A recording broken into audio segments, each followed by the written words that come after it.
unheard. Hello, everyone. Welcome to episode 4 of Unheard, the official podcast from Project Reply. Today, we have a beautiful guest, and I don't use the word beautiful lightly. It is said with great intention. Osama is one of the most beautiful souls I have had the good luck to meet. People know him as the founder of Digital Empowerment Foundation. They know him as the man who has traveled to 10,000 villages and as one of the strongest voices in breaking the digital divide. But I know him as a kind and loving person who has always had the time for a good conversation and make some of the best tea I have had the I've had the opportunity to have.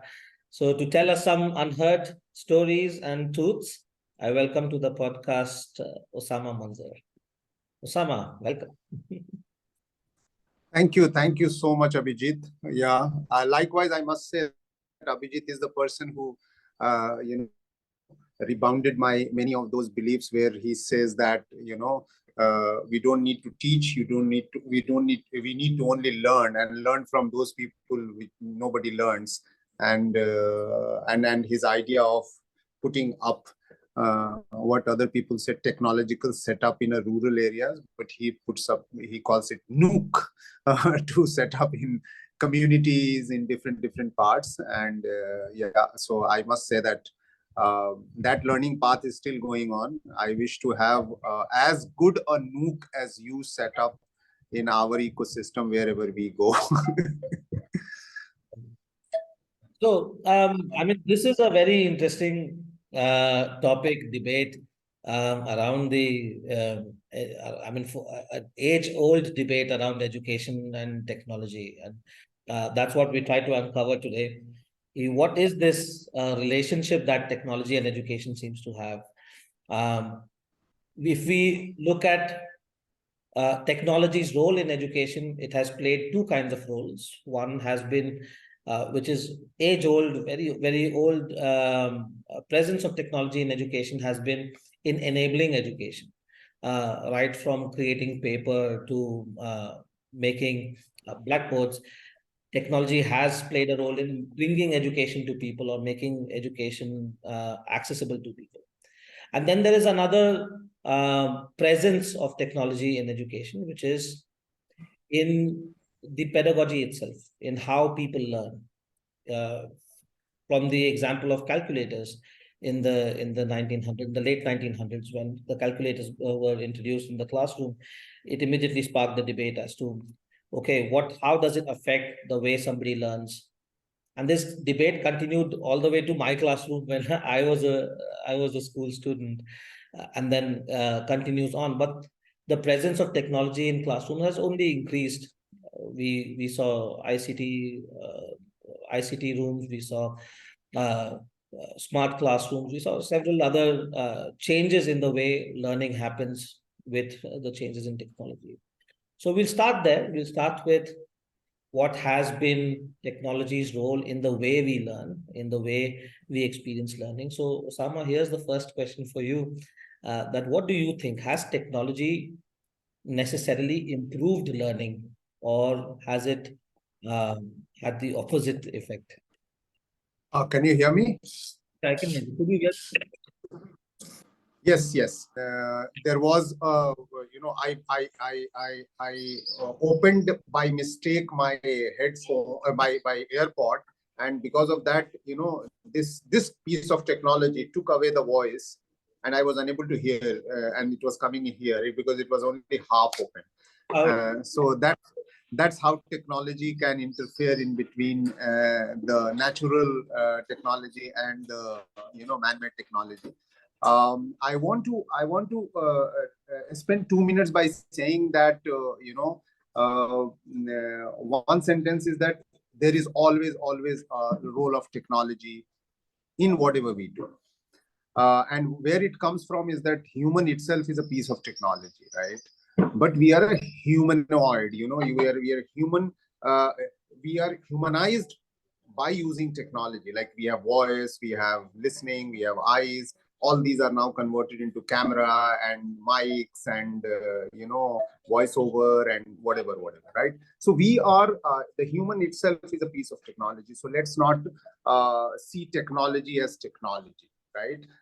Humans prove that technology is a medium, technology is a sensation, technology is a pedagogy in itself, because we use our technology in different ways, to differentiate.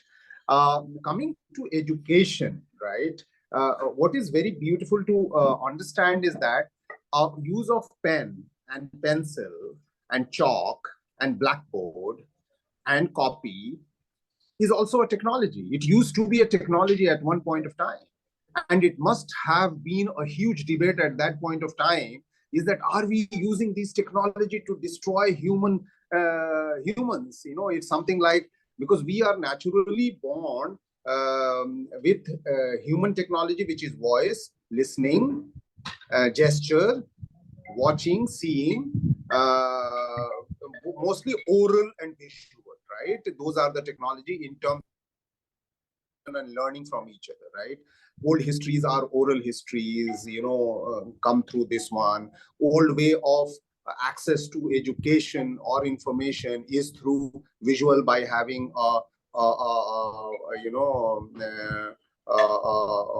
engraved on walls or engraved on stone, and then gradually, on papyrus and things like that, and then ink and all these are technology, right? The modern technology is a second layer and the third layer of exploring human technology and bringing it to the forth of the people. So while we are all the time exploring technology, which human technology is already there, we are actually all the exploration are basically going towards how, a reverse direction, which it's going into reverse direction. I had asked this question to the founder editor of Wired magazine, what is the future of technology? And he said that the future of technology is biology. So and this was so prophetic to say that from modern, but very, very natural to say that if you look at the human technology, we see it as a biology, anatomy and things like that, but it has got its own wiring system, the mesh system, the information that you get onto your foot goes into the brain and then tells you what to do, what not to do. There is a sensation. So there is a whole information network within your body itself, and there is this brain which actually makes sense out of every information that it flows. And we are actually innovating all the time, the same kind of things, if you see. While education, even if you use the old technology, it was more physical, more in person, more face to face. It is actually exploring the technology that can we do this education and learning and access to information, which can be empowered more and more with information technology, or let's say voice technology, or a video technology, or a field technology, surface technology, touch technology, and things like that, if you really break them down, right? And now, having said that, and come to you in the form of a little piece which is mobile, or a laptop, or a digital board, or something, it is basically at the end of it only to transform information from one location to the other, from one brain to the other, from one hand to the other, and things like that, right? And therefore my understanding is that it challenges the traditional way of education. It doesn't challenge education per se, right? So it can challenge, and the challenge can convert into bad and good both. If you are challenged altogether, then you can become addictive to a screen, and you can rely totally on this piece of technology, which is a media or a medium. And the other is that you can use it the way you want to use it. Like, I want to learn something from Abhijit, and Abhijit is not present here. I can use this technology to feel you and your voice, your eyes, your gesture on the screen, and ask you a few questions and learn, right? which was not earlier possible. It was either possible on phone or it was possible only by traveling, right? The technology also takes you that I want to learning where I can see the screen also, or the blackboard also, so you can draw something on a screen which I can see here and I can learn and something like that, right?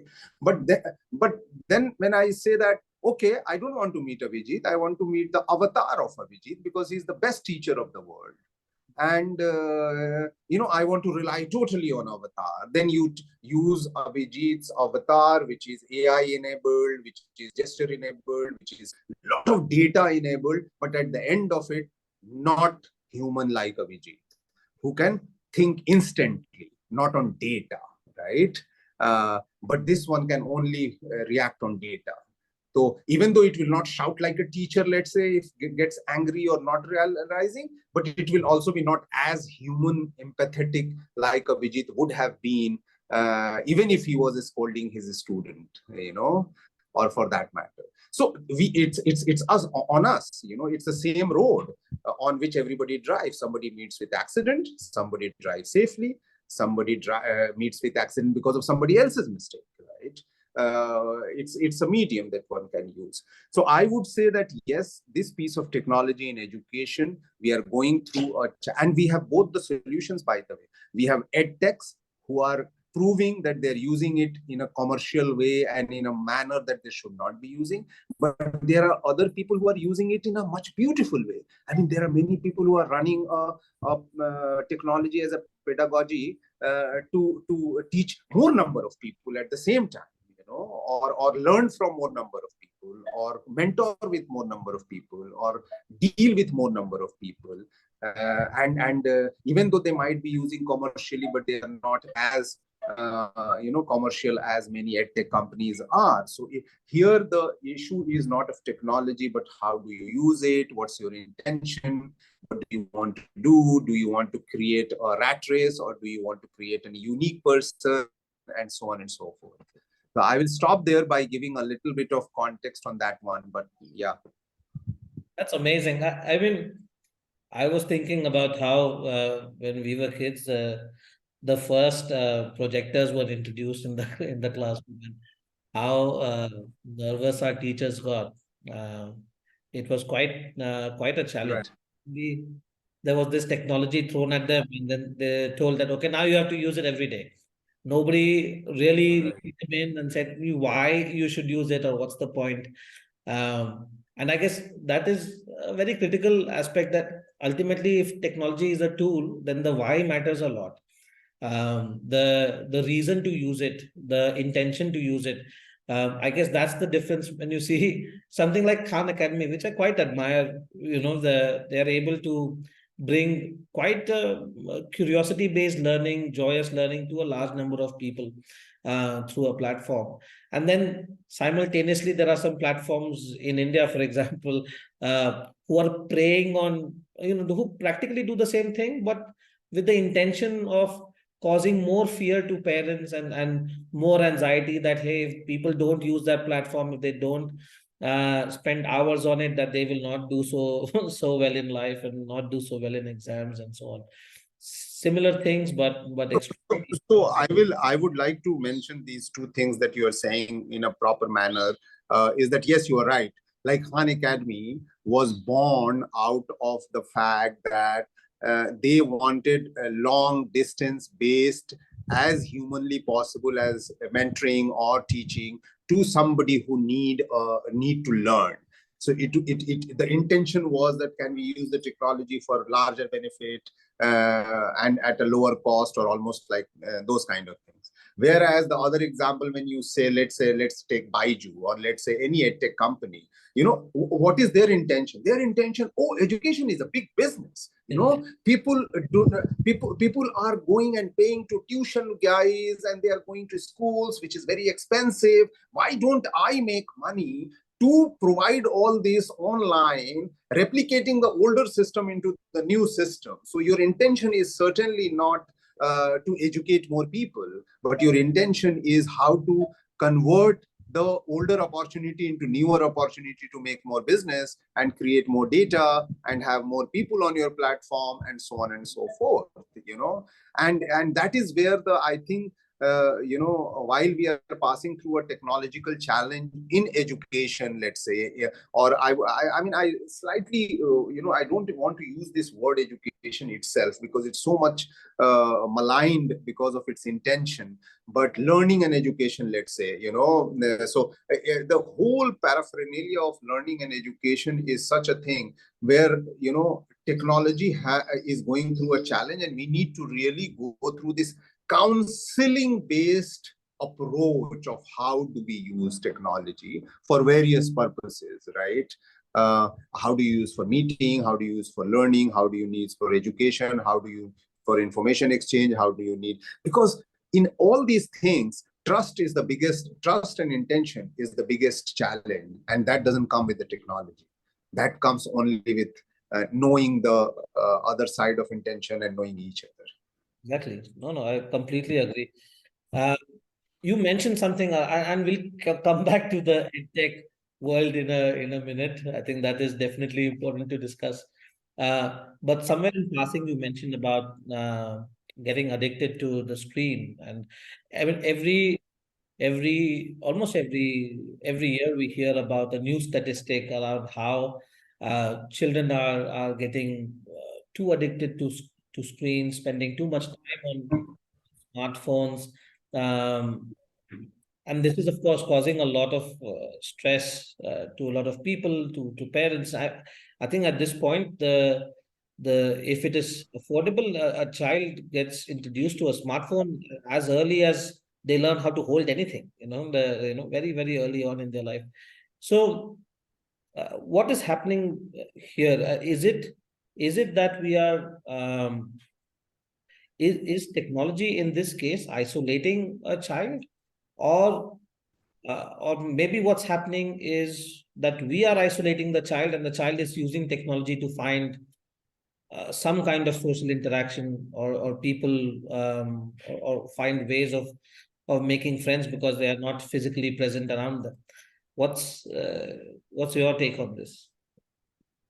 Yeah, so this is an extremely interesting question, and let's open this up in a little more, dissect this in a little more deeper way.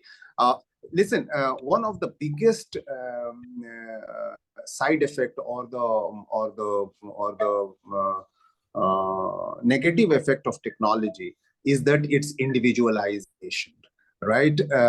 Or it is highly driven by the capitalism and consumerism, right? Where we are growing in a manner that we see that your affluence and your ownership and your assets become by individually having itna money. We have got lots of money, we have our own house, we have our own car, we have our own transport, we have our own food, we have our own this. After having all this, then you say, oh, there is a community. Oh, then we have to go to club, then we have to go this, then we have to go there, then we have to go there, and then you didn't know that that was the primary requirement of your development, and you lost that because of your model of development, which is individualizing everything. And why this is extremely relevant for education system and the learning system is that no good learning and education come through individual access to educational content or anything. It always comes through community-based learning. You always learn better in community. You always learn deeper in community. You always learn contextually in community, right? And this having an individual access to technology in the garb of access to education is actually the biggest killer model, right? And that is going to create not just one problem, that we are not going to learn, become more educated, but we are going to maybe highly educated, but extreme high level of mental health problems, or psychological problems. Because you are thinking that you are accessing education and educational content or educational mentorship or educational counseling or educational learning or whatever. But at the end of it, since it is coming through either a screen or individual access, you have no idea of its contextualization, or it's also community based agreement to what is good or not good for the community to learn, right? And that is the biggest challenge that we are going to go through, and we are coming out with this access to technology for affluent people, or the have people, is that they're having a screen, they're having laptop, they're more screen than themselves, their number of eyes that they have, right? And therefore, and they want to access a screen to get every answer in life, for food also, for buying also, for assets also, for fashion also, for friendship also, for everything. And you cannot you can, unless you are highly meditative and highly connected to the divine, you cannot connect to Abhijit. I cannot connect to Abhijit just through a screen, unless I know him.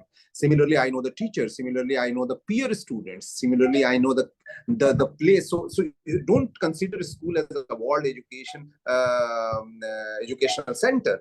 Treat this that school is a community center where lots of children come, lots of teachers come, and you learn as a byproduct, not as a primary product. Actually, all those schools where you go only to learn a curriculum, that means you are not learning the best thing in life. That is the reason why, that we sent our children to school, but not primarily to educate, but primarily to interact, to be with other children, where there is no exam, no education, nothing, but you learn. And then you learn as a byproduct. Acha Abhijit, tumhe kya pasand hai? What do you like? And what I like, I am on the tree, and you just pull a tree, and I fall down, and then you figure out, oh my god, this has got Newton law, this has got so many things, this has got whatever. So you learn everything by doing. So my problem is with technology, that it is being adopted in a manner of developmental model which is actually not sustainable, and it is going to create more and more problem. And that is the reason why you must be seeing that there are many families, many children, they are absolutely comfortable with the screen, because they do not use it for larger number of hours and do not get addicted, but they always keep it with them, but they do not 100% rely with them. They still interact with you, they still meet you, they still go and have fun, they still ask questions to peer group, they still interact with their parents and friends and things like that. So I think here the challenge that we have to take from the edtech model or the tech model is that how do we challenge that it cannot be individualized? Our learning and education system must be pressurized to continue to learn in an ecosystem of community. That's beautifully said. I think one would expect that by now this should have been set in stone ki learning is a social process. to imagine it, yes, it is. the other way. It is a social process. I mean, becoming a doctor cannot be seen as a button dabaya or doctor ban gaye 10 saal school mein laga ke and all that. No, then you are going to be a bad doctor. Then I might as well have a robot, as a good doctor. Yeah. I think somehow this seems to stem from the idea that education is, or learning is, something you purchase. You go to a school and you buy your education.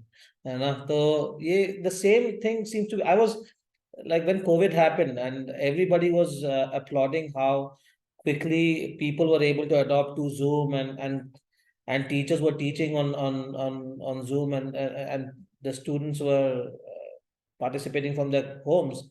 And in my mind, it was consistently that, wow, they took away the one good thing of being in a school, which was meeting other people. They took that away also.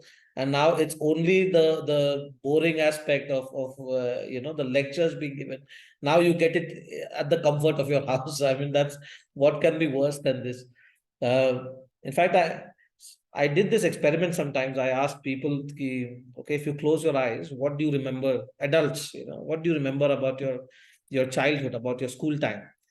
And nobody tells me that, oh, I remembered this amazing math lecture. Oh, I remember this fantastic science day we had. No, everybody talks about, oh, I remember playing football with my friends. I'll remember Yeah, sharing food, and these things is what matters more. Um, Absolutely right. That is, um, I think we are choosing to isolate also, right? Like um, we are going in a direction where I mean, it's unfortunate that parents do complain about children spending so many hours on the screen, but at the same time, offer the screen so easily when a child is throwing tantrums or getting bored instead of engaging with the child. So, what do you? absolutely. I mean, just to complement what you are saying is that, you know, having a community meeting, having a outing, having a hiking, having all this is a part-time extracurricular activity in the educational system. What rubbish is this? I mean, that should be the primary thing. Yeah, precisely. Okay. So, I mean, I think this very nicely ties into what is technology going to be used for. On one hand, I mean, there is no doubt that, for example, the internet provides unlimited resources. It is larger than any textbook could be. I mean, the possibilities that technology offers is just extremely large. Um, Technology could make learning fun, engaging, could actually bring people together, could help in building communities as opposed to isolating, and so on. But is this the direction education technologies or edtech companies is this the direction they're taking largely? And we can speak from an India perspective or a global perspective, but what do you feel about this? What are we going for? Are we going for low-hanging fruits, making attendance easier on a tech platform, or are we going for truly creating limitless access, closer communities, and so on?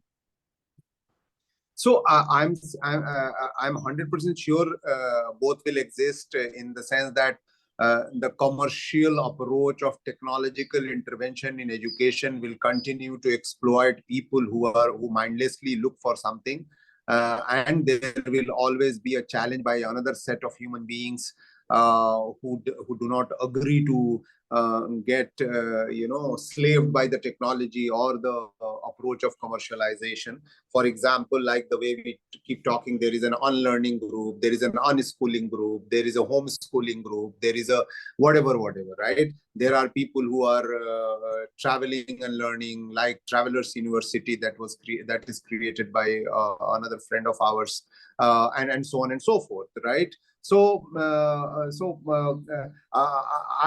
and this is beginning, and the role of technology is I mean, this kind of extremely dominating role of technology on learning process and education process is just the beginning, right? And it's geometrically progressing to take over our life. So the faster it's taking over our life, the sooner it will be to pull back or react adversely by the humans themselves, right? Because tech-based learning is also extremely expensive, because everybody needs a gadget, and that gadget is always going to be not available with the person after a couple of years or something, or it is going to be, because of the consumerization and capitalization, it's going to be replaced by a newer technology and newer gadgets and so on. So it's extremely challenging. The good news is that, because it is not environment friendly, it is not affluent friendly, this is not half family, this is not friendly with the natural ecosystem of the sustainability, it will fall very very fast in the long run, and it will find its place according to the content and the context and the relevance, and you are already seeing that. I'm sure you belong to age group when internet used to be known as such a pious thing, such a beautiful thing, such an aspiring thing. You have got internet. Oh, I want to have internet. Oh, I want to access internet. As if that the door to internet is all going to take you to Mecca, all going to take you the most beautiful information that is not known to you. And now when you say internet, the first reaction is, oh my God, You might be trolled, you might be captured, you might be surveilled, or you might be cheated, or you might and the minimum that you expect when you go to internet as data connected is that you will get fake news and misinformation and hate speech and this and that. That's the first thing. Am I safe? Am I secure?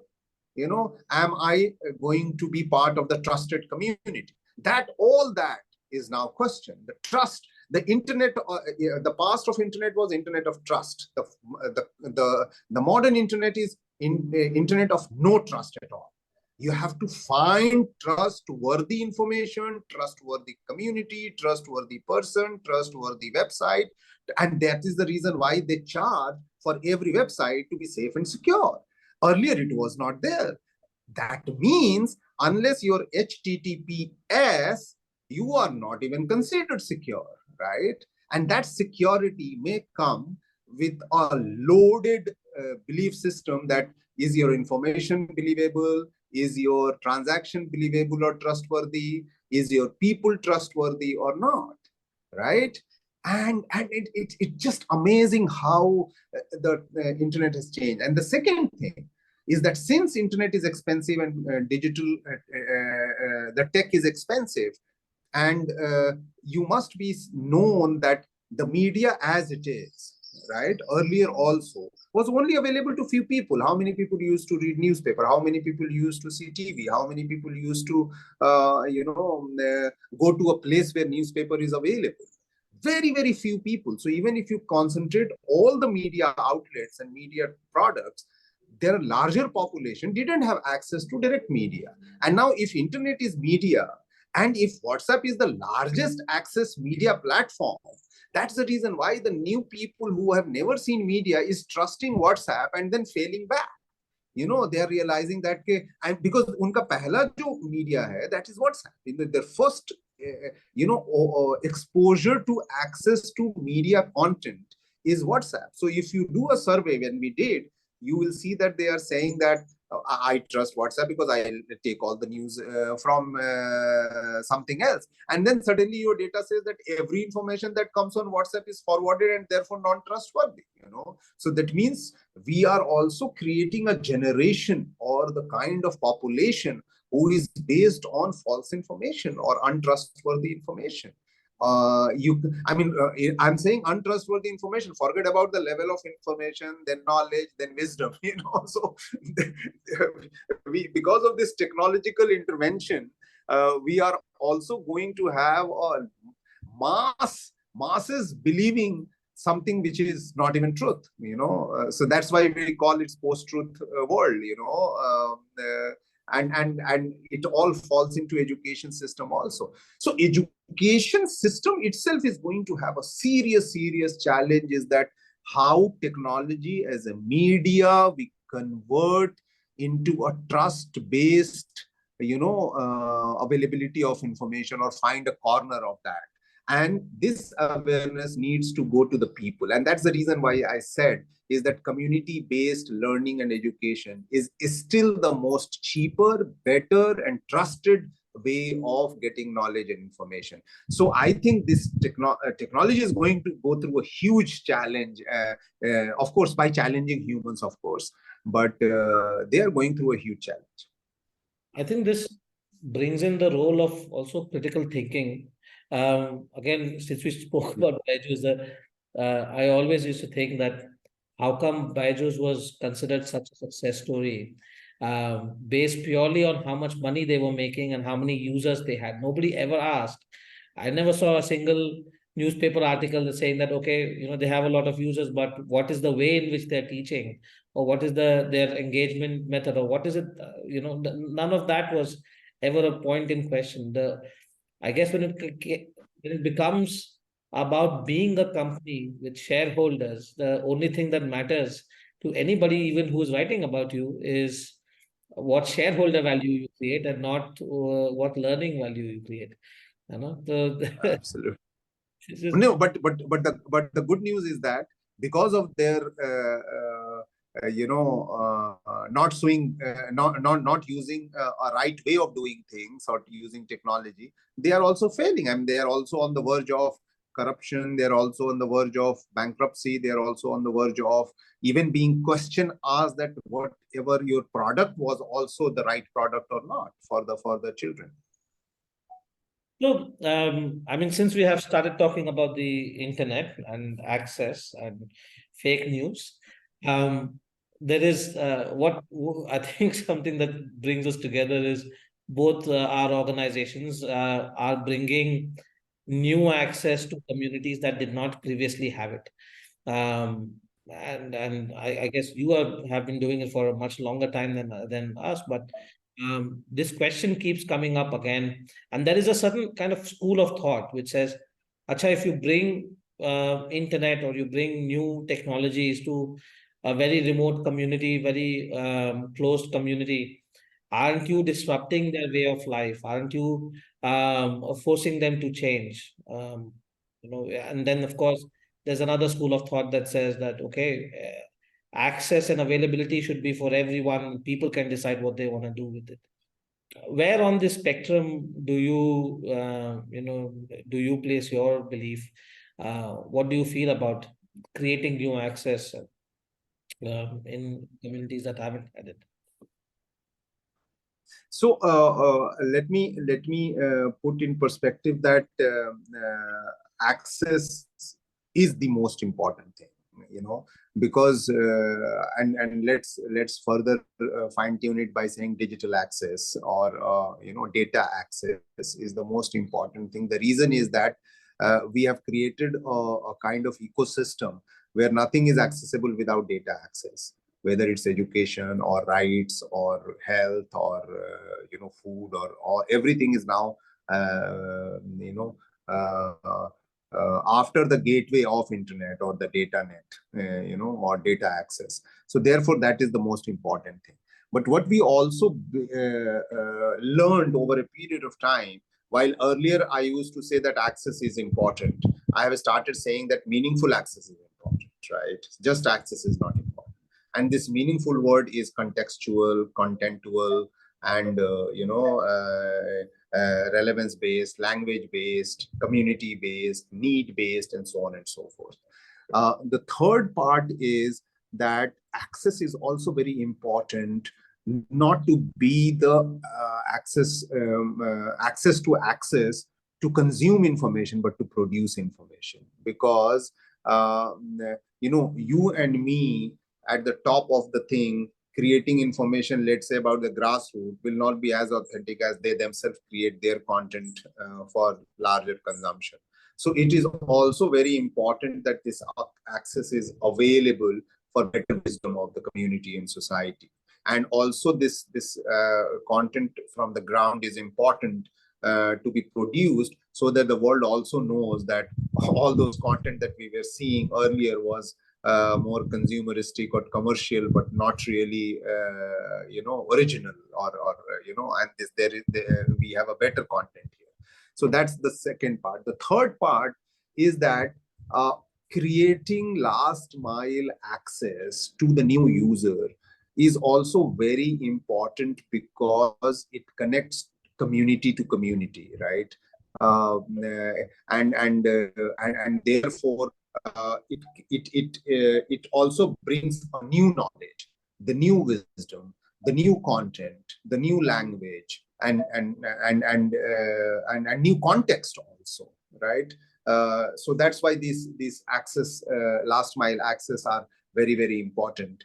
And lastly, the reason why we do this, and I'm sure you also do this, is that community-based ecosystem to access is much better, whether it's for education, for health, or whatever. You and me can always we spend about a few lakh rupees to create one ecosystem for access, right? Where community comes and learn and all that. We can easily buy as many computers or as many mobiles and distribute to the home, right? That won't solve the problem, right? Why we do this in a community-based access system, which is broadband, which is gadget, which is educational material, which is experimentation material, innovation material, and also the material that can excite you to share your folk music, your language, your food, your wisdom, your whatever, everything. So why we do this is because before somebody else reach them with their commercialized, individualized, gadget-based access system, we be there as a community-based access system, so that the learning and education both becomes much more holistic and much more mutually acceptable and consent-based, right? You cannot go into a village and create a community resource center, digital community resource center, without having completely buy-in by them, right? That also is your test, right? But if you go and distribute like a scheme that I am distributing 20 mobile, I mean, then there is no relationship. You distribute, you go, and you can put it in your system that I have provided 20 household access system, digital access system. Okay, wow, great. You will get more funding. But the point is that you're not doing good to the community and society, where you involve yourself into a system of learning and education and access in a contextual manner. So access is extremely important, and if you will be surprised to know that in India, still about 55 to 57% of the population do not have digital access at all. Forget about individual or community based. And about 70% of the people do not have meaningful access. And then if you keep counting schools as a community centers, children community centers, more than 50, 60, 70% of the people do not have a technology-based learning system available to them, or even internet access available to them, which I am sure if you provide, then you are also tested for its pedagogical challenges and for its contextual challenges rather than consumeristic challenges, right? So it is better to provide in all schools access to education through technology ecosystem available to the children with open access, not restrictive access, with different time zones and different time availability and all that, would be much better than thinking that what we keep politically influencing a scheme like we have distributed so many laptops to so many 10th class or so many 12th class girls and boys, and I mean all that is not going to really convert into a great educated community. It may be going to create a good number of people past 12th or good number of people past such 9, but not an educated society. For an educated society, we need to embed the technology in a community in a manner that the community together access it. And if you do that, there is another advantage. Community will not allow you to consume misinformation. Community will access non-contextual information. Community will safeguard you naturally from frauds, from misinformation, from hate speech, from all those things, if you do it in a community manner. Have you ever seen that you are watching together a hate-filled movie in a common screen in your house? No, it is not possible, But individually, I don't even know what you are watching, you have no idea what you are watching. So that is the most beautiful part about the community-based tech access as a means to education and learning, or even for rights in a community which is not connected. And we have half the countries still available with open hands, that if you go and open this, we have a lot of fun with them, learning from them and giving them access. That's incredible. I mean, when you mentioned about that if it's not you, it's going to be somebody else who's going to bring technology. And I remember my early days in Banjarpalya, in the village, there used to be some people with very, not really a smartphone, but the GPRS phones. And they would all have Facebook, but, somehow, because what Facebook was doing was they were sending SMSs as to how do you get your first internet pack, and then how do you install Facebook, and then what would happen is they inadvertently started believing that that's the internet. Okay, Facebook is the internet, or Airtel ka website, the the home page, that's the internet. And this was, yeah, I guess at Defy we talk about this as choice is great, but you need to create the capacity and the capability of making a choice also. Having the device or having access to the internet is great, but unless somebody has learned how to understand it, to question it, to make decisions with it, and not just to consume it, then it is quite a problematic proposition. So I fully agree with you, and I think that's why both of us have this very community-centric approach of bringing access. So, I think it is that time, that part of the podcast when we want to learn a little bit about more about your journey. Now, the DEF is a big boy, 20 years old. So, how has and I mean, you have traveled and traveled and traveled thousands of villages in India and outside. What um, I'm sure there must have been some critical highlights, some very important. I don't know whether to call them milestones or just important points in time, which were either great successes or great failures or whatever they may be. But would you like to share for a few minutes just how this journey with DEF has been for you, and what has that what kind of learning has that been? Yeah. Yeah, very interesting. The foundation of DEF, and now, which is more than 21-year old, we are already almost 21 and a half. We are in 22nd year. My second child, who is daughter, is also as old as the DEF. So as you can see, you're smiling, but the learning is not only coming growing children in the house around it, and of course traveling. I would say that there are three highlights. One is that I don't know whether you have noticed, under DF we write empowering people at the edge of information, right? So in the beginning, at the edge of information means digital you are on the wrong side of digital divide, right? You are on the edge of information. That means you are not part of that information bandwagon, which is internet and digital. And therefore the whole idea was that how do we bring you the way I told you about the access story, right?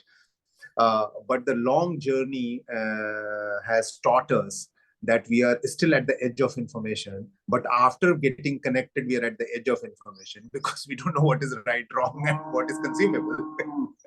Right? The critical journey of DEF is that while we are still all the time struggling and working hard to go to a new place, to have access infrastructure, to have a new community in a manner that is sustained and run through what we call as digital entrepreneur in a village who runs these kind of setup. We are also seeing that how do we make the society better with less mental health problem, with more trustworthy information, where we can have less misinformation, less fake news, less disinformation. So there is one is aspirational, the second is correctional, So of course correctional is also very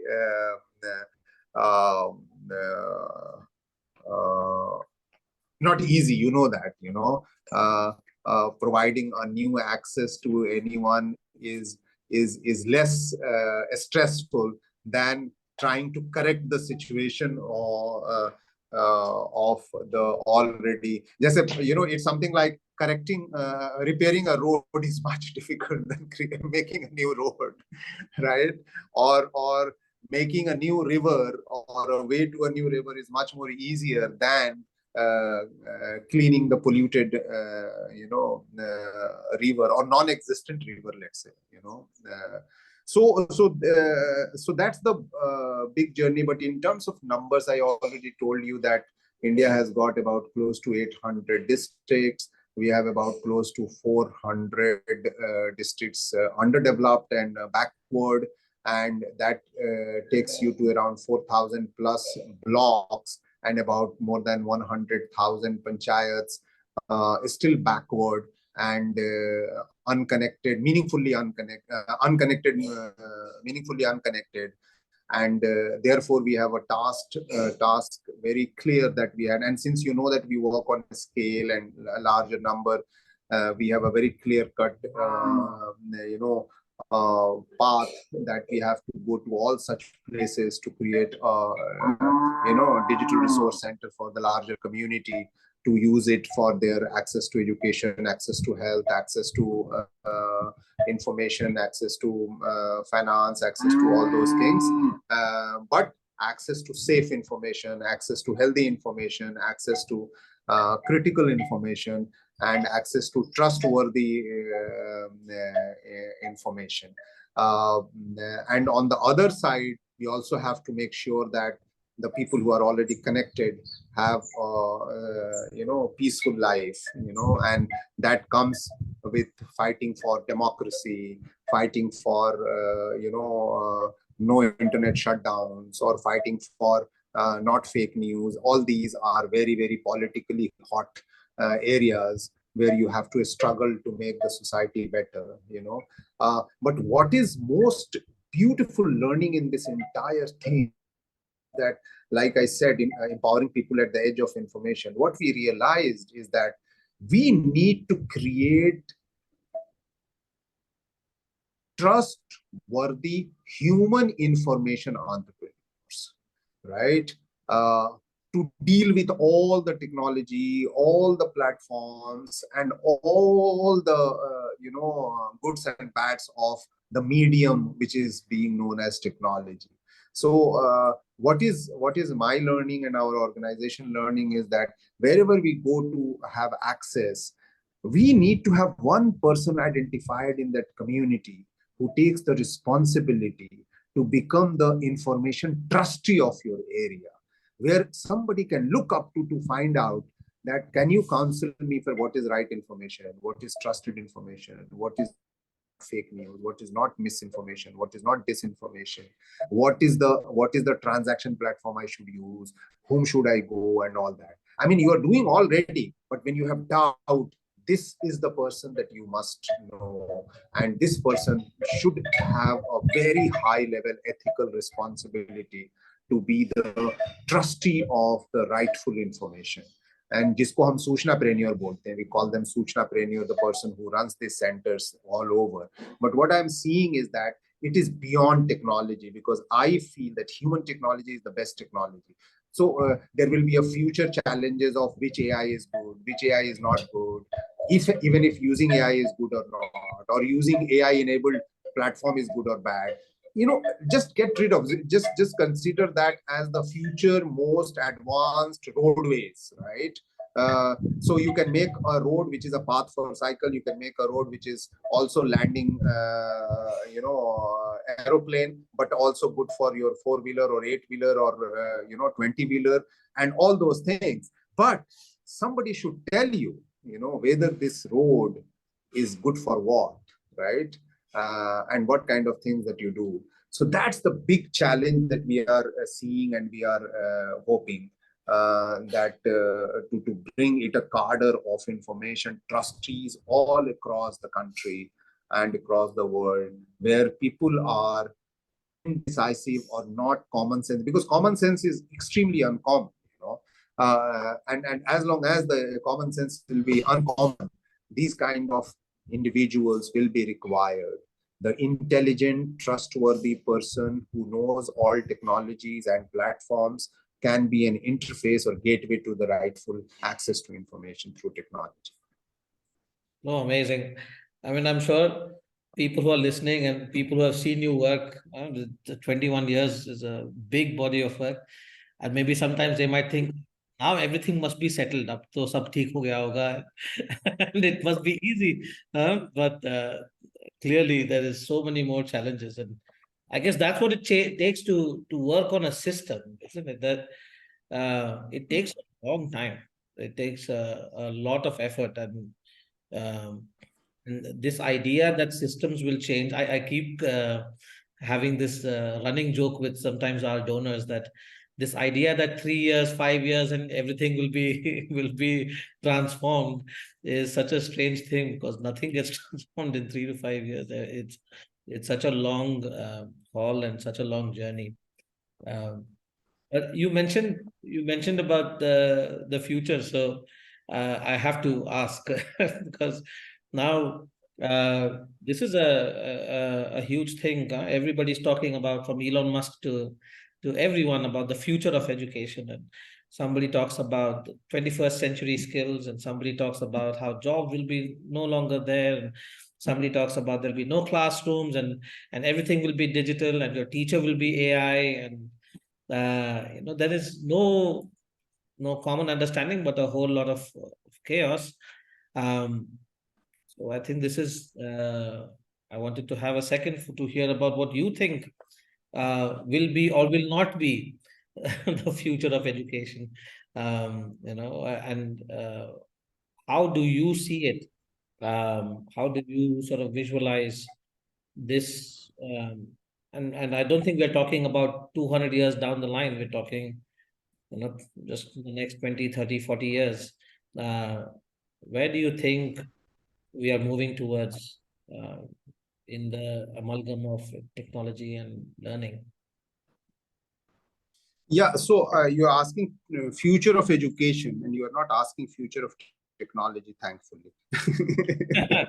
So yeah, so I would say that future of education is as challenging, or it's going to be the same as future of education 10 years back or 20 years back. But in line, I will say future of education for what? Are you want to get educated to do a job?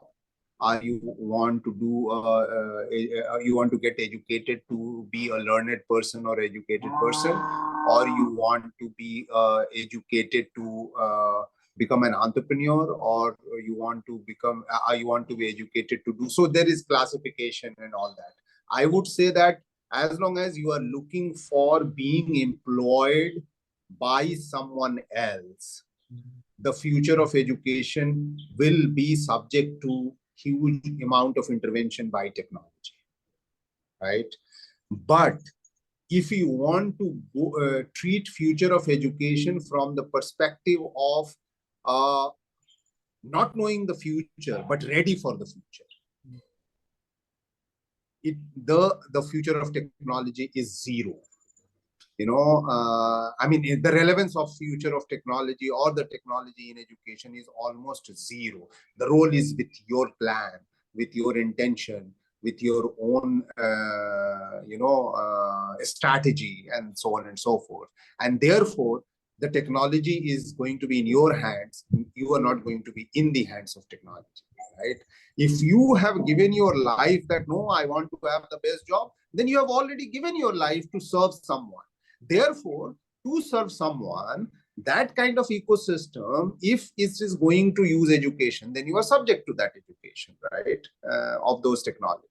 But if you saying that, no, my biggest skill and education that I want to learn is that how to behave with human, how to interact with humans, how to manage a responsibility, how to manage an information, how to manage a complexity of various work in life, then you will have a totally diversified, decentralized, technology based education system also, where it's totally decentralized, everything. So you will learn something, I need to not do, let's say, calculation on paper, but on Excel or whatever, some AI based whatever, then I will learn accordingly that, right?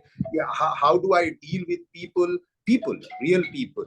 Then you will learn from somebody else. But yes, technology will play a role to have a decentralized provision or counseling or of all these expertise available to you. There's no doubt about that one.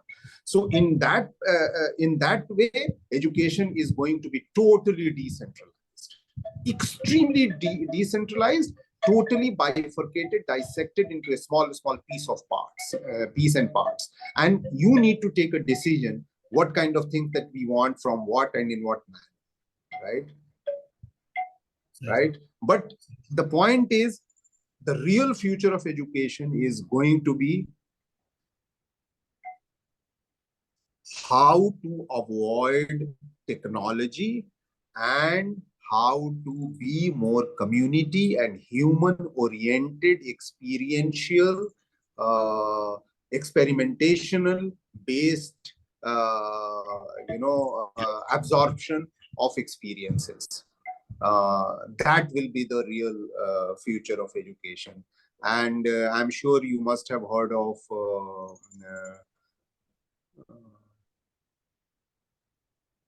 Bob Robinson, the educationist, the famous, who said that, we go to schools to learn this. And basically, I was supposed to be a dancer and I never learned dancing because I was naturally meant for dancing.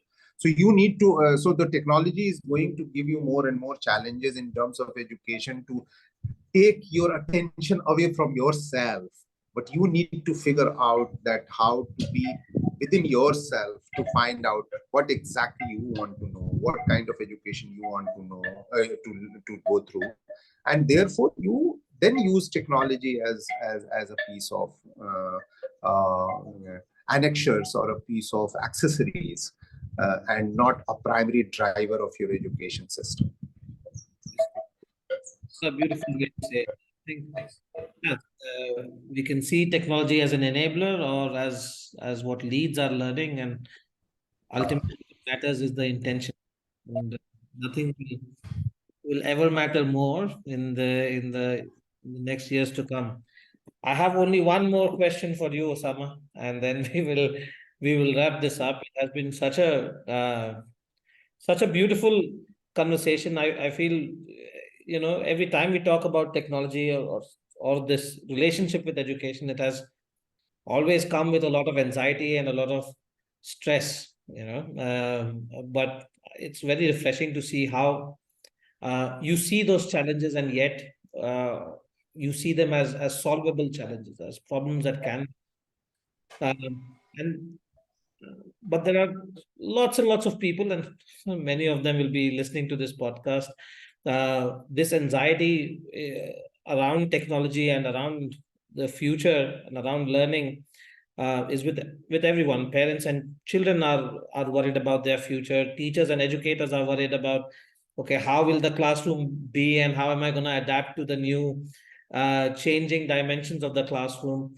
The non-profits are also a little bit stressed out that, if I don't use technology, will I be relevant, or will I find the next round of funding. Of course, the edtech companies are extremely stressed out because will this bubble continue to exist, or will it burst? uh, in all of this nervousness and anxiety, and you seem to have a very nice front row seat, sitting in the eye of the storm. What would you say to people who are listening to this podcast? Uh, what do you say to this fear, this anxiety, or maybe how can they find the calm and peace that you seem to have, while simultaneously dealing with some humongous challenges? Yeah.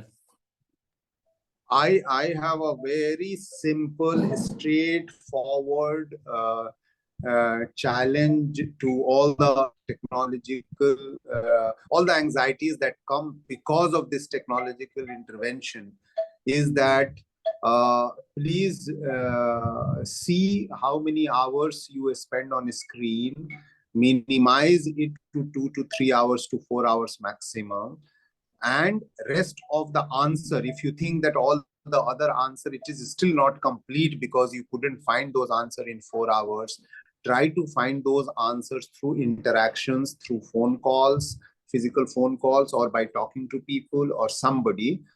Your anxiety will go altogether, because attention to a screen and going screen time, that means you are absorbing as many information, unnecessary information, that is actually making you anxiety.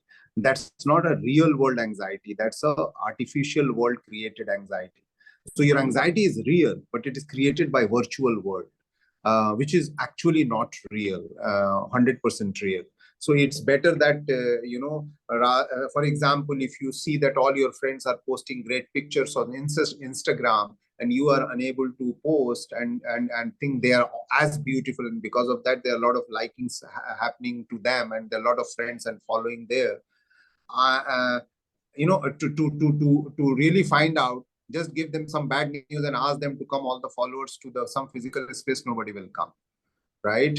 But you if you don't get those things to see, but you really go and meet people, you really have the real physical liking people and all that, you have a better asset. I'm just giving you one example, but what I'm saying, getting off the screen as a practice of meditation and doing everything else as physically as it used to be, you will immediately going to find a lot of peace, less anxiety, less information. I mean, for example, I am on Twitter and I'm on many social media. I am, I also post things which is related to our work and our family and life and all that, and get, here and there. But but in between that, I see more of the information of all the fake news, misinformation, or bad happenings. Even if it is real, it's all bad. So whenever I stop that, I'm feeling better, so then I use only for posting, and I don't see anything, I usually don't see anything. So it's a very simple formula: minimize your screen time to the as minimum as 3 to 4 hours, 2 to 4 hours, and always ask this question to yourself: what is it that I am going to screen that I cannot live without? It's very simple, no? If you really ask yourself, most of the information that you are seeing has no relevance in your life, and no relevance of anything.